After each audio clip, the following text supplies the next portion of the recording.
सबसे पहले तो मैं आप सभी को बहुत बधाई देना चाहता हूँ कि जोधपुर की महारानी हेमलता राजे जी और सेनाचार्य अचलानंद जी के नेतृत्व में सर्वधर्म को जोड़ने के लिए, नारी शक्ति को बढ़ावा देने के लिए और हमारे 36 कौम का आपसी जो भाईचारा वो बना रहे, इसके लिए जो ये यात्रा निकाली गई, उस यात्रा में मुझे भी सहभागी बनने का अवसर मिला। मेरा सौभाग्य रहा कि मैं सेनाचार्य जी के माध्यम से उस यात्रा में गया और बाबे के दर्शन करने का अवसर मिला।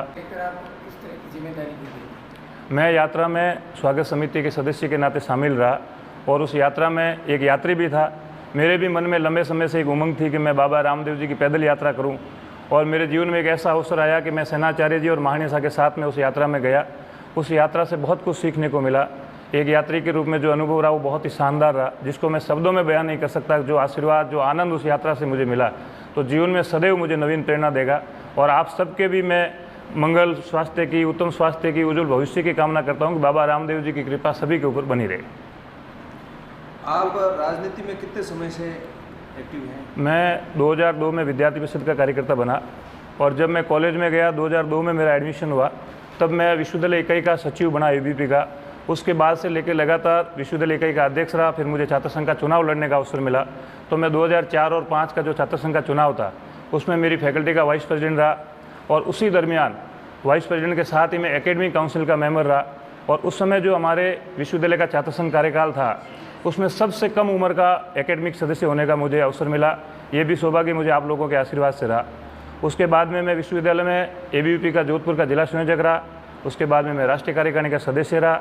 साथ ही जब यूपीए की सरकार में भ्रष्टाचार इस देश में चरम सीमा पर था, चाहे 2G घोटाला हो, 4G घोटाला हो, स्पेक्ट्रम हो या अन्य प्रकार के कई घोटाले इस देश में हुए, उस समय पूरे देश के अंदर युवाओं ने एक ठाना कि भ्रष्टाचार के खिलाफ हमें लड़ना है। तब एक YSC करके संगठन का गठन हुआ, यूथ अगेंस्ट करप्शन। उस संगठन के अंदर मुझे माननीय सुनील जी बंसल उस संगठन के राष्ट्रीय संयोजक थे और राजस्थान का सह संयोजक होने के नाते मुझे कार्य करने का अवसर मिला।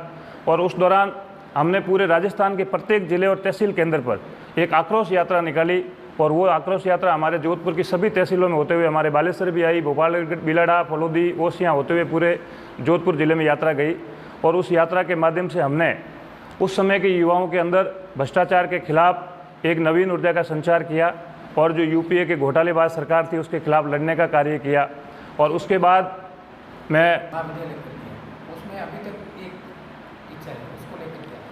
शेरगढ़, अभी वर्तमान में मैं जैसे कई बार शेरगढ़ गया हूँ, बालेश्वर आया हूँ। यहाँ महाविद्यालय हो गए, अच्छी बात है, लेकिन महाविद्यालय के अंदर आज अगर हम देखें तो शिक्षकों की कहीं ना कहीं कमी नज़र आती है। शेरगढ़ में अभी मैं पिछली बार गया तो मैंने देखा कि वहाँ पे 3 ही शिक्षक कार्यरत है। 25-26 का जब पद स्वीकृत है और वहाँ पे 3 लोग अगर कार्य कर रहे हैं तो हम कल्पना कर सकते हैं कि किस प्रकार हमारी शिक्षा का स्तर होगा। आज सबसे ज़रूरी है हमारे समाज में शिक्षा, और शिक्षा की ये स्थिति है कि हमारे लिए पढ़ाने के लिए स्टाफ नहीं है, तो हमारे समाज के युवाओं को शिक्षा कौन देगा। शिक्षा के मंदिर में युवा जाता है और उसको ये पता चलता है कि मेरे यहाँ पढ़ाने के लिए गुरुजी नहीं है, लेक्चरर नहीं है, स्टाफ नहीं है, तो ये बड़ी दयनीय स्थिति है। अगर हम सब लोगों को मिलकर के कोई आवाज़ उठानी चाहिए तो शिक्षा के प्रति उठानी चाहिए। अगर हमारे समाज को आगे बढ़ाना है, हमारे प्रदेश को आगे बढ़ाना है, हमारे शेरगढ़ क्षेत्र को आगे बढ़ाना है, तो सबसे ज़रूरी उसका अहम हिस्सा है वो शिक्षा है। भाजपा में जैसे अभी परिवर्तन यात्रा चल रही है, तो अपनी शेरगढ़ विधानसभा में इस परिवर्तन यात्रा के क्या मायने हैं और पिछली सरकार के कौन से ऐसे कार्य जिसे भाजपा परिवर्तन चाहती है, जैसे कि नारों में जनता त्रस्त है, तो क्या पुनर्निर्माण होना चाहिए? क्या किस तरह से भाजपा अगर सत्ता में आती है, शेरगढ़ की सीट से भाजपा सत्ता में आती है, तो क्या परिवर्तन रहेंगे? देखिए, जिस प्रकार से राजस्थान में पिछली बार जब कांग्रेस की सरकार बनी, उससे पहले कांग्रेस के मुखिया राजस्थान आते हैं राहुल गांधी जी, और वो राजस्थान की जनता से एक वादा करके जाते हैं कि अगर कांग्रेस की सरकार बनी तो 10 दिन के अंदर वो गिनती बोलते हैं और ये कहते हैं कि मैं किसानों का संपूर्ण कर्ज माफ़ करूँगा, युवाओं को 3500 रुपये का बेरोजगारी भत्ता देंगे, किसानों के बिजली के बिल आधे करेंगे। लेकिन उसके विपरीत राजस्थान में कांग्रेस की सरकार बनने के बाद मैं आप लोगों के माध्यम से पूछना चाहता हूं कि ना तो आज किसानों का संपूर्ण कर्ज माफ़ हुआ, न ही युवाओं को किसी प्रकार का बेरोजगारी भत्ता मिला, और बिजली के बिल आधे होने की बजाय दुगने हो गए। फ्यूल सरचार्ज के नाम पे हम लोगों से अधिक वसूली की गई।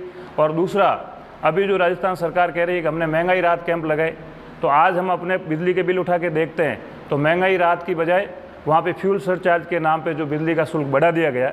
तो इस प्रकार की अनेक कांग्रेस सरकार की विफलताएं हैं। और आज विशेष करके जो युवा वर्ग है राजस्थान सरकार के अंदर जिस प्रकार की भी कोई भी परीक्षा का आयोजन हुआ, सभी पेपर उसके लीक हुए। तो मैं ये कह सकता हूँ कि राजस्थान की सरकार वीक है, इसलिए राजस्थान का प्रत्येक पेपर लीक है। युवा इससे त्रस्त है। आम युवा के भविष्य के साथ जो खिलवाड़ हुआ है, उसके खिलाफ राजस्थान के अंदर फैली आतंक और अराजकता के खिलाफ पूरी भारतीय जनता पार्टी और राजस्थान का प्रत्येक नागरिक परिवर्तन लाना चाहता है। उसी को लेकर के भारतीय जनता पार्टी के प्रदेश नेतृत्व के द्वारा पूरे राजस्थान में परिवर्तन यात्रा निकाली जा रही है। उस यात्रा में हमारी जो यात्रा है वो रामदेवरा से प्रारंभ हुई और आगामी 18 तारीख को हमारे यहाँ पे ज़िले में आएगी और बालेश्वर में भी उसकी एक सभा की जाएगी। अब आप जो विधानसभा शेरगढ़ है, इसमें आगामी जो 2 महीने बाद इलेक्शन होना है, तो उसमें किन किन लोगों की दावेदारी है भाजपा में और कौन कौन मुख्य रूप से दौड़ में शामिल है? मैं भारतीय जनता पार्टी का ज़िले का एक कार्यकर्ता हूँ। मेरे पास ज़िले में महामंत्री का दायित्व है और इस दायित्व के नाते मैं आपसे इतना ही कहना चाहूँगा कि भारतीय जनता पार्टी जिस किसी को भी प्रत्याशी बनाएगी, हम सारे कार्यकर्ता मिलकर के कंधे से कंधा मिलाकर उसके साथ लगेंगे और हमारा एक ही लक्ष्य रहेगा कि शेरगढ़ में भारतीय जनता पार्टी चुनाव जीत के जाए और राजस्थान के अंदर प्रचंड बहुमत से भारतीय जनता पार्टी की सरकार बने, उसमें शेरगढ़ का भी योगदान। रामदेवरा के इस यात्रा के बाद आज वापस आया, बालेश्वर में आप लोगों से मिलने का अवसर मिला। आप सब लोगों के साथ बैठ करके चर्चा करके बहुत अच्छा लगा। आप सभी के उज्जवल भविष्य की कामना करता हूँ और जिस प्रकार चाहे कोरोना का काल हो, समाज के अंदर किसी भी प्रकार का कोई दौर रहा, आप मीडिया के साथियों ने जो सकारात्मक भूमिका निभाई, सदैव मैं ईश्वर से, प्रभु श्री राम से, बाबा रामदेव जी से आपके उत्तम स्वास्थ्य की कामना करता हूं कि जिस प्रकार हर परिस्थिति के अंदर आप लोग सदैव एक सजग प्रहरी के नाते अपनी भूमिका निभाते हैं, इसी प्रकार आने वाले भविष्य में भी आपकी भूमिका समाज में बनी रहे। और आप लोगों से एक विशेष मेरा आग्रह रहेगा कि समाज में शिक्षा के प्रति, स्वास्थ्य की सुविधाओं के प्रति, युवाओं को नशे के विरोध खड़े करने के लिए आप लोगों के माध्यम से समाज में एक मुहिम चले। हमारा समाज किस प्रकार नशा मुक्त हो, किस प्रकार हमारे समाज में जातिवाद की जो भावना है उसको ख़त्म किया जाए, हमारा समाज एक जाजम पर बैठ करके सबको साथ लेकर के चलने की परंपरा का निर्वहन करे। इस प्रकार की शुभकामनाओं के साथ आप सबका मैं बहुत बहुत धन्यवाद देता हूँ। जय हिंद, जय भारत।